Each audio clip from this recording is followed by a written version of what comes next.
Today I like to share with you some of the key aspects often get overlooked when planning a retreat. If we haven't met yet, my name is Manu and I help yoga and wellness practitioners, yoga and wellness experts with all of the marketing and business tools and all of the marketing and business knowledge and things that are helpful for navigating this journey as an entrepreneur.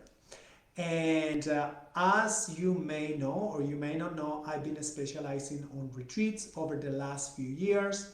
Planning a retreat involves so many things. There are so many things that are necessary, so many boxes to check when it comes to planning and executing a retreat.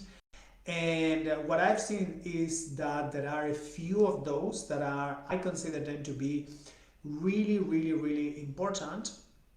However, often people either don't think about them or they don't even know about them. And today, the first one I want to talk about it's the planning of your retreat, considering the seller of travel laws.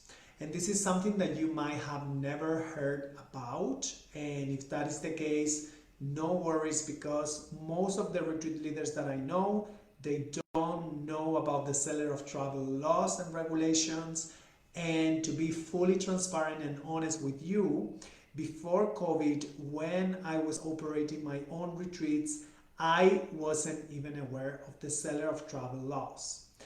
What that means is that basically, in order for you as a retreat leader to be able to sell a package that includes accommodation, food, and some other activities, the trip itself, the package itself, needs to be sold from someone who has the proper permissions and regulations.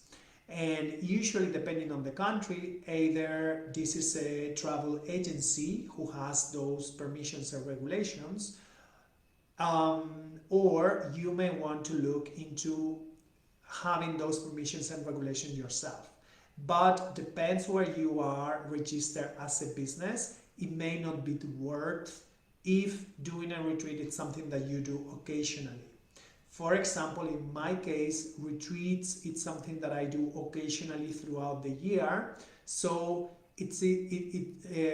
when I registered my business, it wasn't worth it for me to register as a travel agency, because they have different insurances and they have to have different conditions than other businesses.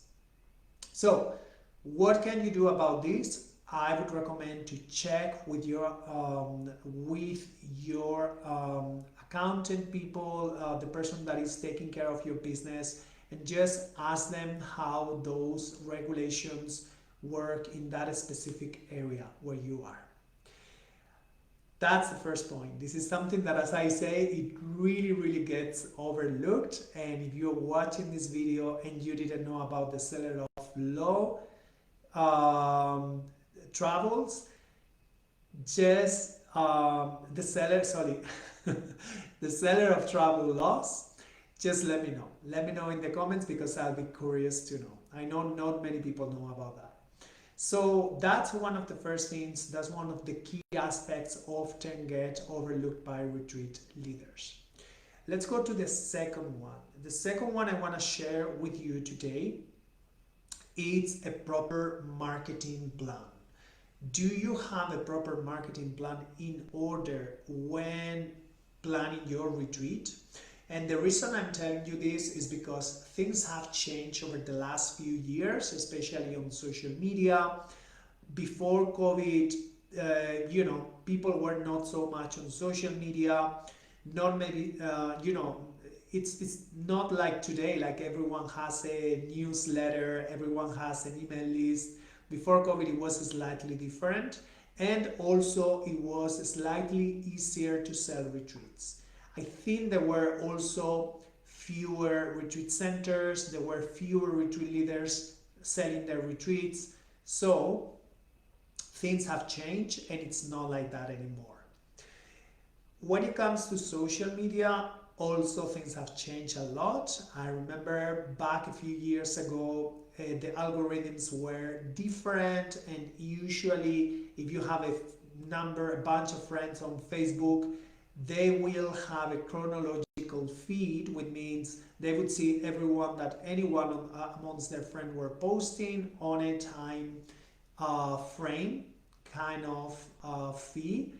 So if I, for instance, posted something yesterday and your other friend posted something the day before, you would see, as you scroll down your feed, you would see my post, and then the next day you would see your friend, a little bit down there, you would see your friend's post, and so on. So those things have changed, and so today, really, you cannot rely on social media. It is great, and I always advise my students, my clients, to use social media to promote their retreat if they do have a social media account. But this is actually not really enough. Social media, it's not really the only place you should be marketing your retreat, because of all of the algorithms, and also as soon as Instagram or Facebook realize that you are trying to sell something, your posts probably are not going to be so shown around, because they're going to be like, okay, if you want to share something, pay ads, right? Pay for the Facebook or Instagram ads. So this is something to consider. And so what is the thing that I always recommend you here? It's to have an email list. You can start building that email list right now, and this is going to be a group of people that are going to be in contact with you. You're going to be sharing some content so that they can learn from you, and you're going to nurture that group of people. And so eventually you can also market your retreat. The good thing about the email list is that, unlike the social media, the email list doesn't rely on algorithms, and everyone who is on your list, it's going to receive your email. Then that's another different story if they open or they don't open the email, but at least they are going to receive. While if it's a post on social media, Instagram, Facebook will decide whether or not they want to show that or not. So really important to create a very solid marketing strategy, to not rely only on social media, but to get to do that email list for sure. Finally, another point that I want to share with you today, which is another element so many retreat leaders overlooked when planning a retreat, and I think actually this is a shame. It's time for nothingness. And let me explain that, because often, I know this is coming from a very good place, from a very good, retreat leaders want to give a lot of value during their retreat. Especially if your retreat it's a high ticket program, which I hope so, otherwise you're probably gonna be losing money. But because it's a high ticket program, most retreat leaders feel forced to include one activity and the other activity and the other activity, and just basically have the whole day pack of activities. And when I have seen that, the result of that is that people, usually not only the retreat leader but also the participants, they do need a retreat after the retreat because it was just too much. So if you are a yoga teacher, for instance, and you are teaching a yoga class, you will know how there are those parts of your yoga class in where you would like to keep some silence. And this is actually a good thing, to include that silence for people in your class, just to digest, just to integrate what you are sharing. So it is the same with the retreat. Think about that. all of the content that you're going to be sharing during your retreat, you want to give enough time to the people, to the participants, to integrate all of that. Yes, also for yourself, to be gentle on yourself and not to be all day just like kind of doing things, running from one activity to the next one. So that is really, really important. And as I say, this is something that I've seen many people, many retreat leaders overlook.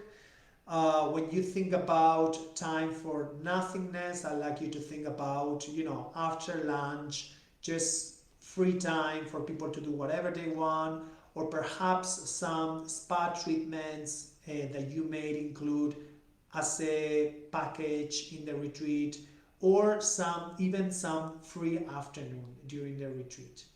So those are things you want to include, and those are things you might want to pay attention and to consider when planning your retreat. All right, I hope this was helpful, and of course I hope the technology was okay today, and I hope this live was helpful for you.